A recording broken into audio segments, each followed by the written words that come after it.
नमस्कार मित्रांनो, संकल्प न्यूज चॅनलवरती आपल्या सर्वांचं पुन्हा एकदा सहर्ष स्वागत। आताच्या क्षणाची सर्वात मोठी बातमी समोर येत आहे। सविस्तर बातमी जाणून घेण्यापूर्वी आपण जर चॅनलवरती नवीन असाल तर चॅनलला सबस्क्राइब करा, बेल आयकॉन प्रेस करा। सर्वोच्च न्यायालयात राष्ट्रवादी काँग्रेस आमदार अपात्रता प्रकरण आणि शिवसेना आमदार अपात्रता प्रकरणी याचिका दाखल करण्यात आल्या आहेत। आता याच याचिकावर शिवसेनेसह राष्ट्रवादी काँग्रेस आमदार अपात्रता प्रकरणाची सुनावणी येत्या 6 ऑगस्टला होण्याची शक्यता आहे। सर्वोच्च न्यायालयाच्या वेळापत्रकात दोन्ही सुनावण्याची तारीख एकाच दिवशी दर्शवण्यात आली आहे। या प्रकरणी ठाकरे गटाचे प्रमुख उद्धव ठाकरे यांनी कोर्टाला विनंती केली आहे। पुण्यात शिवसेना उद्धव ठाकरे गटाचा शिवसंकल्प मेळावा पार पडला। या मेळाव्यादरम्यान बोलताना उद्धव ठाकरेंनी जोरदार टीका केली आहे। शिवसैनिक वकील आहे, जनता न्यायाधीश आहे, तिथे तुमची बाजू मांडा। जनतेच्या न्यायालयातील सुनावणी सुरू झाली आहे, त्यामुळे जनता आपला निकाल देईल, विश्वास आहे। कोर्टाला विनंती केली आहे, आम्ही आता शेवटची विनंती करतो, नाही तर आम्ही नादच सोडतो, असे ठाकरे गटाचे प्रमुख उद्धव ठाकरे म्हणाले आहेत। आमचं हिंदुत्व हे साधू संतांचं आहे, शिवाजी महाराजांचं हिंदुत्व आहे, आम्ही हर हर महादेव म्हणणारे आहेत। मिर्झा राजे जयसिंग हिंदूचा होता, पण औरंगजेबांचे पाय चाटत होता। तसेच गद्दार आपल्याकडून तिकडे गेले, गद्दारीचा घात केला। त्या काळातही मिर्झा राजे प्रचंड समुद्रासारखे सैन्य घेऊन आला होता। या राजाचा जीव सिंहासनात नाही तर रयतेत अडकलेला आहे, हे त्याला कळलं। शेतकऱ्यांच्या भाजीच्या देठाला हात न लावणारा हा राजा आहे, हे त्याला माहीत होतं, म्हणून त्याने रयतेची कत्ल सुरू केली। त्यामुळे महाराजांकडे पर्याय नव्हता, त्यामुळे ते शरण गेले।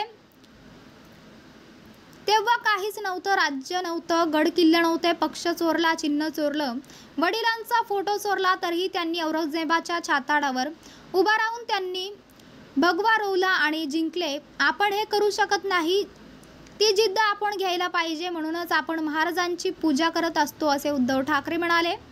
शिवसेना प्रमुखांनी शिवसेनेची जबाबदारी माझ्यावर सोपवली, हा निखारा आहे, निखाऱ्यांची जबाबदारी सांभाळणं कठीण असते, जी मशाल अन्याय जळू शकते, त्यामुळे आपण मशाल चिन्ह निवडलं आहे।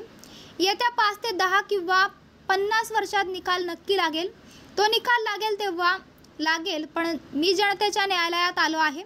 शिवसैनिक वकील आहे, जनता न्यायाधीश आहे, तिथे तुमची बाजू मांडा। जनतेच्या न्यायालयातील सुनावणी सुरू झाली आहे, त्यामुळे जनता आपला निकाल देईल, विश्वास आहे। कोर्टाला विनंती आहे, आम्ही आता शेवटची विनंती करतो, नाही तर आम्ही नादच सोडतो, असे उद्धव ठाकरे म्हणाले।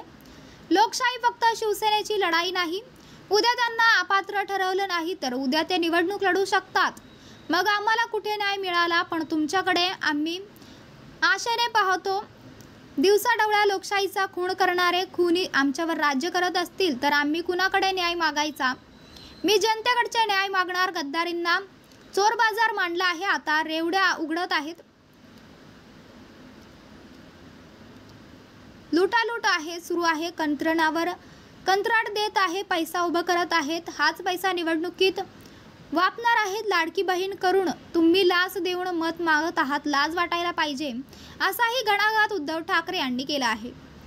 तर मित्रांनो, आपल्याला काय वाटतंय? आपली प्रतिक्रिया आम्हाला कमेंट बॉक्सच्या माध्यमातून नक्कीच कळवा आणि चॅनलला आणखी नाही सबस्क्राइब केलं नसेल तर चॅनलला सबस्क्राइब करा, बेल आयकॉन प्रेस करा, जेणेकरून असेच नवनवीन व्हिडिओ व चालू राजकीय घडामोडी सर्वप्रथम आपल्याला या चॅनलवरती बघायला मिळतील। भेटूया आता पुढच्या व्हिडिओज, तोपर्यंत धन्यवाद। जय महाराष्ट्र।